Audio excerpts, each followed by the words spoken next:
નમસ્કાર મિત્રો, આજે આપણે એક વાત કરવા જઈ રહ્યા છીએ એક મૂવી વિશે, જે માત્ર રમત નથી પરંતુ દેશપ્રેમ, આત્મવિશ્વાસ અને એકતા શીખવે છે. આ મૂવીમાં તે મૂવીનું નામ છે ચક દે ઇન્ડિયા. આ ચક દે ઇન્ડિયાની મૂવીની શરૂઆત કબીર ખાનથી શરૂ થાય છે. તે ભારતીય ટીમનો કેપ્ટન હોય છે. પાકિસ્તાન સામેની મેચમાં તે હારી જાય છે અને ત્યારે ત્યાં આખો દેશ તેને દેશદ્રોહી કહે છે, પણ તેને પોતાના ઘર છોડીને બીજે જવું પડે છે. અહીંયાથી મૂવીની સફર શરૂ થાય છે. વર્ષો પછી કબીર ખાન ફરી આવે છે, પણ એક ખેલાડી તરીકે નહીં, એક કોચ તરીકે આવે છે. તે ભારતીય મહિલા હોકી ટીમનો કોચ બને છે. પણ સમસ્યા શું છે? તે ટીમમાં 16 છોકરીઓ છે.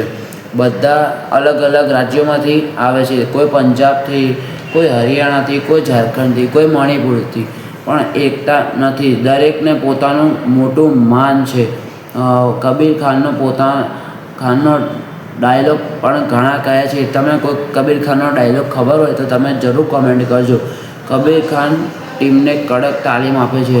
સવાર સાંજ સુધી પ્રેક્ટિસ, દોડવું, ચાલવું, ટીમવર્ક તે શીખવે છે. પણ છોકરીઓને આ ગમતું નથી. તેઓ કહે છે કે આ કોચ બહુ કડક છે.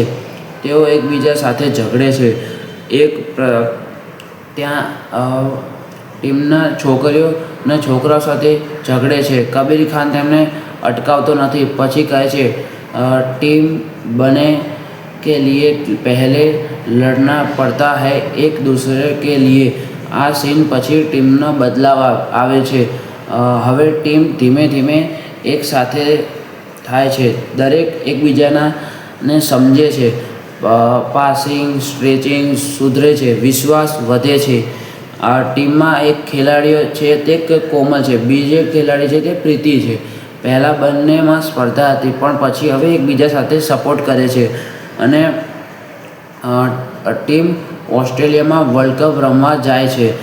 કોઈને વિશ્વાસ નથી કે ભારત જીતી શકે. મીડિયા પણ સપોર્ટ નથી કરતું. પણ કબીર ખાન કહે છે, એક ગોલ और बस एक गोल और हम जीतेंगे, हम ही जीतेंगे. ત્યાંથી મેચ શરૂ થાય છે. પ્રથમ મેચમાં મુશ્કેલી આવશે. બીજી મેચમાં ટીમ કોન્ફિડન્ટ ઓછો થઈ જાય છે. સેમિફાઇનલમાં તણાવ વધી જાય છે. પછી અંતિમ મેચમાં આપણે ઓસ્ટ્રેલિયા સામે ખૂબ જ ટફ મેચ હોય છે. સ્કોર બરાબર લેવલનો હોતો નથી. પેનલ્ટી શૂટઆઉટ થઈ જાય છે. ગોલ કીપર વિદ્યા શર્મા છે, તેનો મહત્ત્વનો ભાગ છે. તે નિર્ણાયક સેવ પછી કરે. India wins. કબીર ખાનમાંથી ઘણા આંસુ આવે છે. તે પોતાના માન ઓછો મૂવીમાંથી શીખવા જોઈએ. દેશપ્રેમ, ટીમવર્ક, ટીમ સાથે જીતવું તે સરળ છે. આત્મવિશ્વાસ, દુનિયાના માને તો આ પોતે જ માનો. નેતૃત્વ, સાચો લીડર ટીમને એક બનાવે છે. ચક દે ઇન્ડિયા માત્ર એક મૂવી નથી, પણ તે એક ભાવના છે, જ્યાં વ્યક્તિ પોતાના માટે નહીં, દેશ માટે લડે છે. અને દેશ માટે જ્યારે લડવું હોય ત્યારે ખડીખમ ઊભું રહેવું પડે. જ્યાં આય નહીં, વી જીતે છે. અંતે એક જ વાત, ચક દે ઇન્ડિયા.